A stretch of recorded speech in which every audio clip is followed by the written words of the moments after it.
کہاں سے دیا کہ میرے بھائی حسن حسین میں یہ تھا کہ یہ جو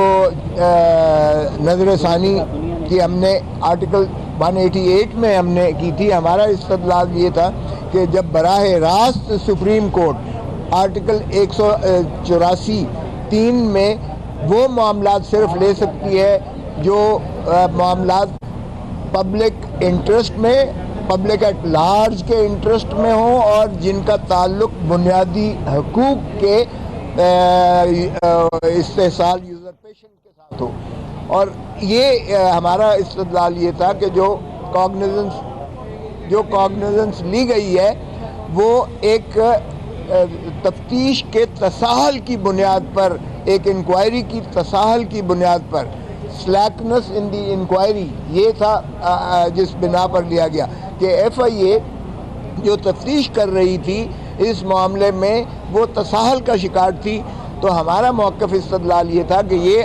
آرٹیکل 184(3) کے ذائچے میں ہی سرے سے معاملہ نہیں آتا تھا، کیونکہ یہ اگر کسی اومنی کے یا کسی کے معاملات کی چھان بین پر کوئی تفویض شدہ ایک ہے تو یہ پبلک ایٹ لارج کا اس میں بنیادی حقوق سے متعلق کوئی معاملہ نہیں تھا، اس لیے ہم نے یہاں سے شروعات تھی ہماری۔ اور پھر یہ بھی تھا کہ دیکھیے جب آپ براہ راست کوئی آرٹیکل 184(3) میں آپ کسی معاملے کو لیتے ہیں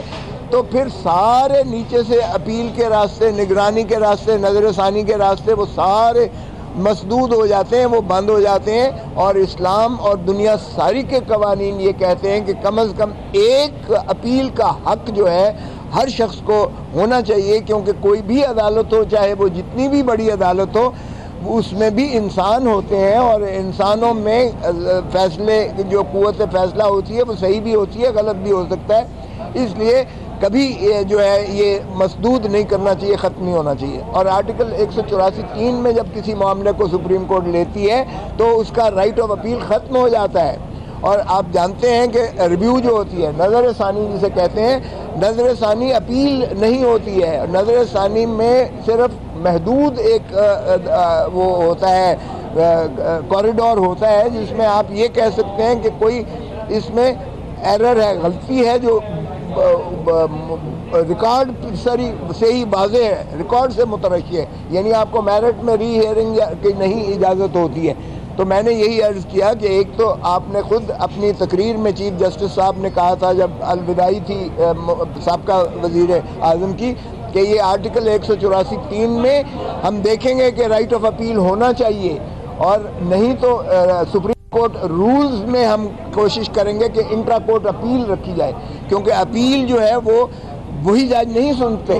سن سکتے، اپیل دوسرے جج صاحبان سنتے ہیں اور کوئی بھی وکیل ہو سکتا ہے، جبکہ نظر ثانی وہی جج صاحبان سنتے ہیں اور وہی وکیلوں کو ہونا پڑتا ہے۔ سو اس لیے اس میں اپیل میں اور نظر ثانی میں زمین آسمان کا فرق ہوتا ہے، اس میں آپ جو ہے دوبارہ فیصلے کے صحیح ہونا یا درست ہونا اس میں قرار دیا جا سکتا ہے۔ اسی طرح ہم نے یہ عرض کی کہ جناب یہ دیکھیے گا کہ اس میں نہ تو بلاول بھٹو زرداری صاحب کے بارے میں بڑا واضح پوچھا پچھلی بینچ نے کہ بتائیے گا ان سے جے آئی ٹی سے کہ بتائیے گا آپ ان کے خلاف آپ نے کیسے کیس بنا دیا، تو ان کے وکیل فیصل صدیقی نے ان سے استفسار کرنے کے بعد کہا کہ ان کے خلاف کوئی مجرمانہ ارتکاب نہیں ہوتا، کسی مجرمانہ فعل کا ارتکاب بلاول بھٹو زرداری کے خلاف نہیں پایا جاتا۔ تو چیف جسٹس صاحب نے کہا پھر نام کیوں رکھا ہے ان کا، تو انہوں نے کہا جی وہ بھی ایسے غلطی سے ہو گیا ہے۔ اور دوسری بات انہوں نے کہی بھائی یہ تو معصوم ہے، یہ چیف جسٹس صاحب کا کی میں کوٹ ان کوٹ الفاظ کر رہا ہوں، یہ تو معصوم بچہ ہے جو اپنی ماں کا مشن پورا کرنے آیا ہے، آپ نے اس کو بھی جو ہے ای سی ایل پر نام رکھ دیا اور جے آئی ٹی میں اس کو بھی کہا کہ ریفرنس کی جائے، تو وہ انہوں نے اس بات کو تسلیم کیا کہ ان کا نام ہٹا دیا جائے گا۔ اور اس وقت جو احکامات جو اورل کیے گئے، بلاول بھٹو صاحب کا نام نہ صرف ای سی ایل سے ہٹانے کا حکم ہوا جو اناؤنس 31 یہ دسمبر 2018 کی بات ہے جس دن یہ حتمی بحث ہوئی تھی، فیصلہ 7 جنوری کو ہوا، تو اس دن جو ہے یہی کہا گیا کہ جے آئی ٹی سے بھی ہٹائیں اور ان کا فیصلے ان کا ای سی ایل سے بھی ہٹائیں۔ اور مراد علی شاہ صاحب کے بارے میں یہ کہا گیا کہ ان کو समात ही नहीं किया गया, किसी स्टेज पर भी JIT ने इनको न सुना, ना इनका मौक़िफ़ लिया, ना इनको जो है फरीक बनाया गया किसी सूरत में। तो उनका भी नाम उन्होंने कहा कि चीफ़ एग्जीक्यूटिव है, ये पाकिस्तान की भी बदनामी है, उसका नाम जो है ECL से उन्होंने रिमूव किया, लेकिन JIT से रिमूव अभी जो आया है तफसीली हुक्म। हमारी ये इस्तदा थी कि तफसीली हुक्म में शायद ये सहवन रह गया हो रिकॉर्ड करना, इसलिए इसकी तसहीह जो है, इसकी नज़र सानी जो है, इसकी रिव्यू जो है, ये इस की भी की जाए। फिर हमारा ये था कि जी आपने सिंध सारे को, तमाम सूबे ही सिंध को आपने सारे ही जो है उसमें अदम एतमाद का इजहार एक किस्म का आपकी फ़ैसले से रूनुमा होता है, क्योंकि एक मामला जो सिंध में हुआ, एक मामला जिसमें रिकॉर्ड सिंध में मौजूद है, एक ऐसा मसला जिसमें सारे गवाह सिंध के हैं, और अगर कोई मुल्ज़मान है या मसूल अलैहान है जिनसे कोई जवाब तलबी मकसूद है, वो भी सारे सिंध के हैं। तो सूबाई खुद मुख्तारी कहाँ गई? और फिर जो है इनका आपने उस फैसले में कहा कि ये जो है इस्लामाबाद में, इसकी तफ्तीश भी इस्लामाबाद में हो, और अगर मुर्तकिब कोई पाया जाता है तो उसका रेफरेंस भी इस्लामाबाद की अकाउंटेबिलिटी कोर्ट में हो। तो हमने इसमें भी इस्तदा की, बड़ी अदब से नज़र सानी की अपनी दरख्वास्तों में कि जनाब ये न सिर्फ सूबाई खुद मुख्तारी के मुतसादिम है, बल्कि ये तो आप देखिएगा कि ये कानून के भी मावरा है, क्योंकि कानून ये कहता है कि जो चीज़ जहाँ भी गलती है, जहाँ भी कोई अगर जुर्म कह लें हुआ है, तो वहीं तफ्तीश होनी चाहिए, और उसी की टेरिटोरियल ज्यूरिसडिक्शन के अंदर जो है समात उस मुकदमे की होनी चाहिए। तो ये भी हमारी इस्तदा थी कि इसको मेहरबानी करके कीजिए। फिर हमारा ये था इस्तदलाल कि जी ये AIR 1945 से, ख्वाजा नज़ीर के केस से ये बात बड़ी वाज़ेह कानून के नज़ीरें मौजूद हैं आपकी अपनी, कि तफ्तीश में, तफ्तीश जो एक स्टैच्यूटरी राइट है, जो कानून के ताबे तफवीज़ किया जाता है, उस तफवीज़ शुदा हक़ में अदालतें मुदाखलत नहीं कर सकती हैं। और इस पर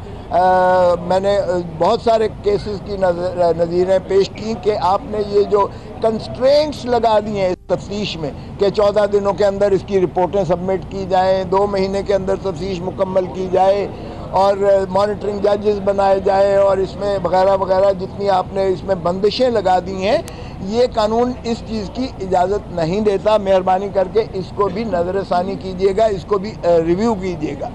फिर मैंने एक इस्तदलाल की अर्ज़ किया कि देखिए हम कॉमन लॉ कंट्री नहीं है, हमारा मुल्क पाकिस्तान जो है एक लिखे पढ़े कानून के ताबे है, इसलिए जो भी सरकारी मुलाजमीन होते हैं वो वही काम कर सकते हैं जो कानून में उन पर जिम्मेवारी आयद की गई हो, उससे मावरा कोई काम नहीं कर सकते। अब हमारे कवानीन में अगर आप FIA देखें तो उसमें भी हदूद व क़यूद मुतअय्यन है कि कौन तफ्तीश करेगा, और अगर तफ्तीश में कोई अमल जो है उसकी रुकावट होगी तो वो किसी और इदारे के भी जो है मुआवनत ले सकता है, किसी एक्सपर्ट की मुआवनत ले सकता है, इमदाद ले सकता है। तो हमने यही अर्ज़ किया कि जनाब जब FIA एक इन्वेस्टिगेशन इंक्वायरी कर रही थी, और FIA के अपने कानून के अंदर ये चीज़ें मौजूद हैं कि वो किसी से मुआवनत ले सकते हैं, अगर उनको समझ आती है कि उनके पास वो एक्सपर्टीज़ की कमी है तो वो किसी और को शामिल कर सकते हैं। लेकिन हमने अर्ज़ किया कि इसलिए ये जब कानून इस चीज़ का मुतकाज़ी है तो फिर कानून से मावरा आर्टिकल 175(2) में अदालतें भी अख्तियार नहीं रखती कि कानून से कोई मावरा चीज़ जो है करें। तो JIT का पर भी हमें एतराज़ था, JIT के बनने पर भी ये था कि कानून में इस चीज़ की गुंजाइश नहीं है, और साथ ही हमें ये था कि ये ISI या एजेंसीज़ को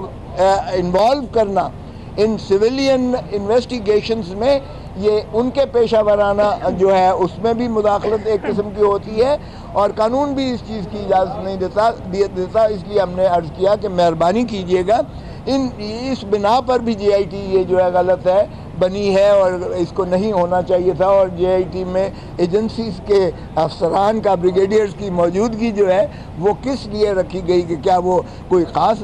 मकसद था उसका, तो उससे भी मुतासर होती है तफ्तीश का।